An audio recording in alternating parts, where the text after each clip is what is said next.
I am what you would consider a good fan. I've spent thousands of dollars on the product. I've bought merchandise. I've gone to shows. I've promoted their product. I've gone to meet and greets. I've met dozens of professional wrestlers. I've been very nice. I said, thank you so much for coming out. It's great to see you and meet you. I've been a big fan for this how long. I met Sasha Banks, right? Very pretty. I like her a lot. I think she's beautiful. But I'm not going to go out of my way and try to kidnap her. What is wrong with people? What is wrong with people? She's a beautiful woman. Would I love to take her on a date? You're damn right. But I'm not going to go out of my way to track her down and kidnap her because I'm not a psychopath. I'm not a psychopath. That right there is the problem because it's fans like that that give us a bad name.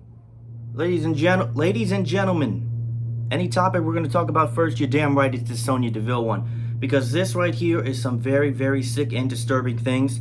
When you're a professional athlete, everything that you do is magnified. People begin to follow you. People begin to obsess with you. They either are obsessed with you or obsessed with what you have. Sonya Deville found herself in the unfortunate circumstances of potentially being kidnapped by some psychotic, either professional wrestling fan or Sonya Deville fan, or even somebody that just has some obsession with this woman. The title here is from CNN. I know CNN is on and off. But the title is, Man Tried to Take WWE Star Sonya Deville Hostage in Her Florida Home, Authorities Say. Now, this video is not going to have any pictures or any of that. Sometimes I try to have pictures and things incorporated to grab people's attention, but this is not one of those videos. I'm just going to shoot it straight out. This right here, it's sickening. You know, you wonder, when you think about it from a grand scheme of things, us fans feel some type of entitlement. Now, this is a whole next level of psychotic, okay? It's one thing to disturb someone while they're eating dinner. It's one thing to be some kind of disturbance to them in general. But you are breaking into their home and trying to kidnap them, and you are caught red-handed with supplies that would be used for kidnapping. And this is why sometimes the wrestlers act the way they do. Let's read this article. Man tried to take Sonya Deville hostage in Florida home. This man's name is Philip Thomas, 24, was charged with attempted armed kidnapping, according to the Hillsborough County Sheriff's Office. A South Carolina man obsessed with Sonya Deville was arrested Sunday after he drove to Florida and broke into the wrestler's home armed with a knife, plastic zip ties, duct tape, and mace, authorities said. Philip Thomas has been planning for 8 months to take the victim hostage, according to Hillsborough County Sheriff's Office. That's even more alarming because he was planning this. Sheriff said Thomas was clearly on a mission to inflict harm. Well, I mean, you had a knife, plastic zip ties, duct tape, and mace. Let's explain that for people that are brain dead out there. The knife is going to be used as some type of weapon if Sonya Deville were to escape or Sonya Deville were to defend herself. The plastic zip ties would be used to tie her hands up to a chair or some type of object so that she cannot move. The duct tape would be used to cover her mouth so that she can't scream or call for help, and the mace would be used so she can't see, so she can't move or run. Being caught with all of those, first off, you're in the person's house, okay? That's enough for me. Being caught with all of these weapons, what else could you be planning? Our deputies are unveiling the suspect's disturbing obsession with the homeowner who he had never met but stalked on social media for years. He parked his car at a nearby church. Obviously, he's not going to park in front of her house. He's already a dumbass, but he's not going to park in front of her house. He walked to Deville's home. I guess he just walked right in. I don't know if she has outdoor cameras or whatever. It's a Tampa suburb that she lived in. He cut a hole in the patio screen for some reason at this hour of the night. Now, this is not me nitpicking because none of this is Sonya Deville's fault. But for some reason, at this hour of the night, she had her patio screens open. I mean, it's Tampa, Florida. It's nice out. Maybe she just wanted to have her screens open, but most people generally try to close them. But anyway, cutting a patio screen is the easiest thing in the world. Not from experience, but it's a patio screen. He then watched and listened through the window for up to 4 hours, which is even more alarming. Somebody was watching Sonya Deville and was inside of her household for multiple hours as he was probably waiting for the right moment to make his move. When Deville went to bed, detectives say Thomas entered through he was outside, He entered through the back sliding glass door at around 2:45 a.m. on Sunday, And the second he did, the home alarm was activated, which prompted DeVille to freak out, obviously, look out the window and spot someone. Oh, she spotted him on her property.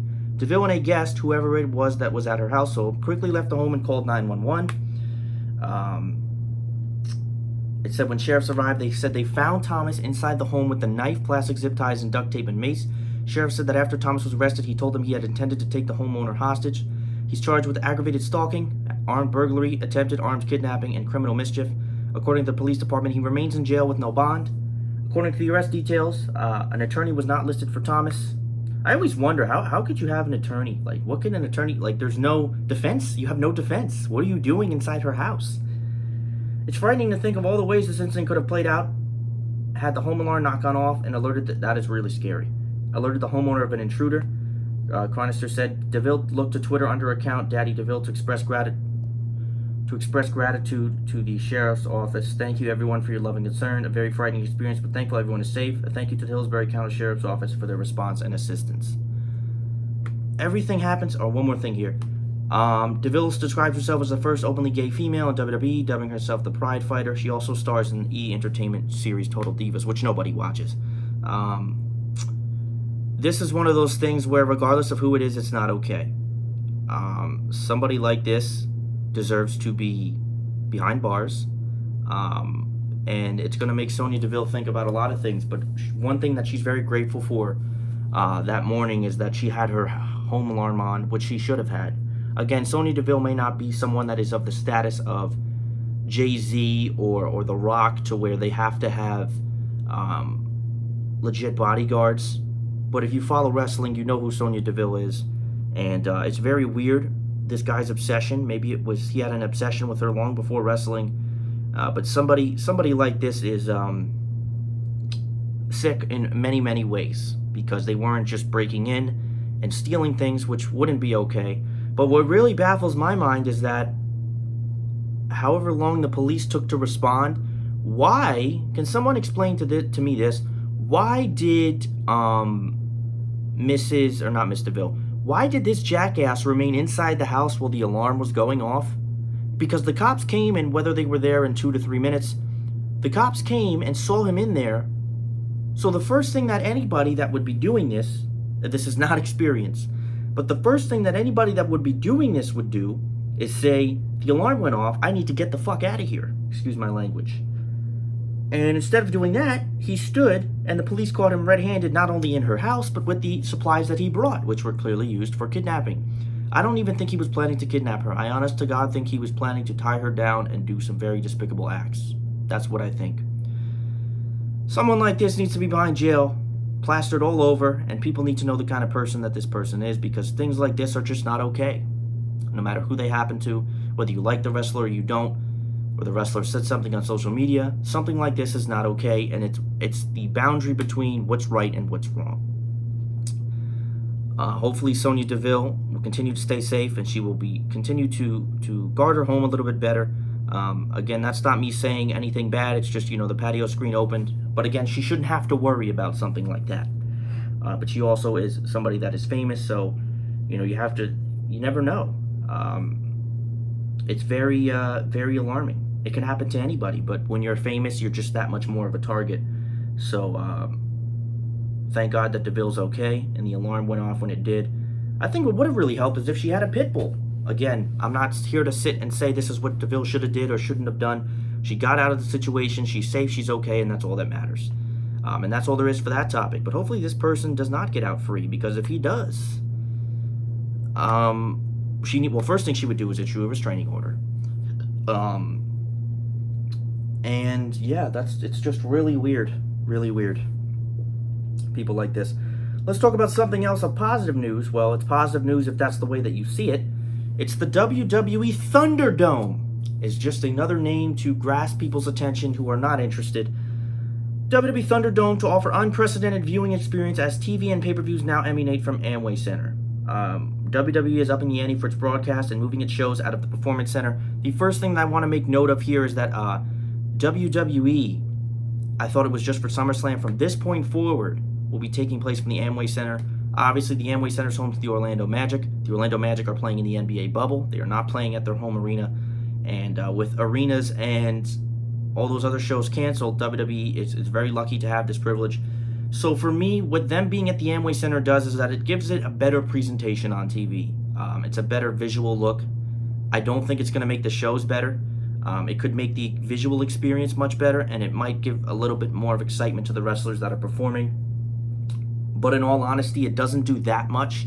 It's a step in the right direction, but again, there's still no fans. Let's talk about this. Its upcoming television shows and pay-per-views will be unlike anything its fans have seen before. Okay. WWE Thunderdome, a state-of-the-art set that will be utilized for all of its major broadcasts, is set to be introduced on Friday, August 21st, as the company takes up residency as the Amway Center in Orlando, Florida. For the foreseeable future amid the COVID-19 pandemic, the Thunderdome will feature video boards, pyrotechnics, lasers, cutting-edge graphics, and drone cameras, along with massive LED boards that will place fans into the Amway Center virtually and provide those watching at home with an unprecedented viewing experience. The NBA has been injecting virtual fans since the introduction of the bubble. The NFL is considering similar technology this season. The new set will be utilized for Monday Night Raw, Friday Night SmackDown, all pay-per-views, while NXT and its special NXT TakeOver events will keep emulating from Full Sail University in Orlando. WWE has a long history of producing great live spectacles in sports and entertainment, yet nothing compares to what WWE is creating as the Thunderdome. Again, said Kevin Dunn, the juror has spoken. The structure will enable us to deliver an immersive atmosphere and generate more excitement amongst the million fans watching our program at home. The company has been running its non-weekly programming. All WWE's programming has been coming out of the Performance Center in Orlando since March, prevented them to traveling and having their live crowds. The venue will not build for television production. Though the venue was not built for television production, WWE retrofitted the Performance Center over a number of weeks to present its product in the best manner possible. The Performance Center limited size and ceiling height, many standard features of WWE programming. That's another thing that a lot of people don't think about, is how it made more difficult. Again, WWE's used to having all this room, these huge LED boards, and again, they make it work in the Performance Center, but obviously they want to get out of the Performance Center as soon as it's actually possible. And this is a step in the right direction for them. They want to get back to arenas and doing all those things. It's impossible to utilize the pyro in the Performance Center. The Performance Center will be reorganized back to serve its original purpose as a training center for up-and-coming talent. With moving into the Amway Center, it will be a closed set with only essential personnel in attendance. They'll continue to administer its health and safety protocols for talent, as they should. Crew employees, in conjunction with each production, including COVID-19, social distancing, and wearing masks, the company wrote in a release. It is unknown whether developmental talent have been utilized as fans during the Performance Center. They've teamed up with famous group using LEDs to virtually bring fans. Now, I don't know how that's going to look. In all honesty, the cardboard cutouts to me provide more than the virtual fans. I don't even notice the virtual fans. In any type of NBA playoffs that I've watched, I didn't even notice the virtual fans. I'm just being honest with you. It just felt like they were there. It was nothing special to me. That's cool. They're probably going to pipe a lot of audio in. Hopefully doesn't sound too overproduced. That's one of the things that could be a problem with something like this.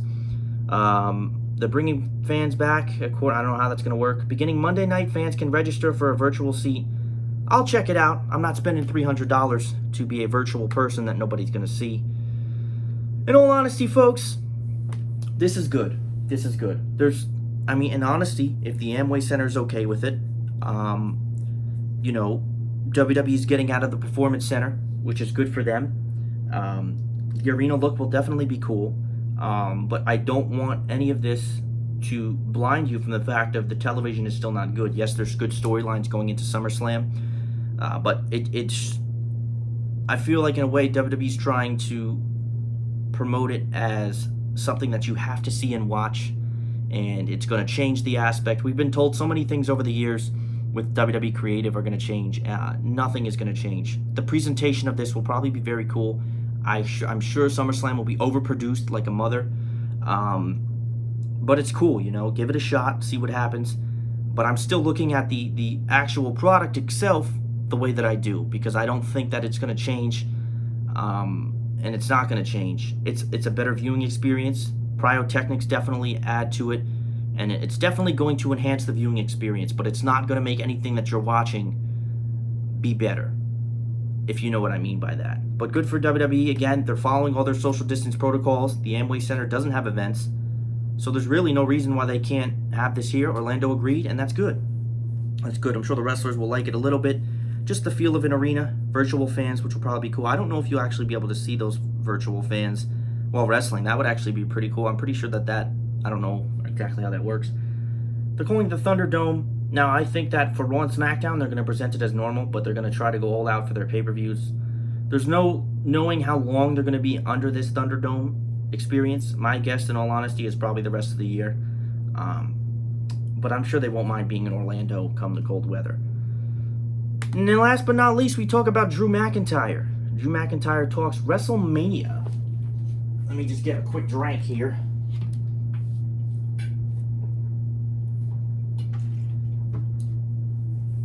Drew McIntyre talks about WrestleMania.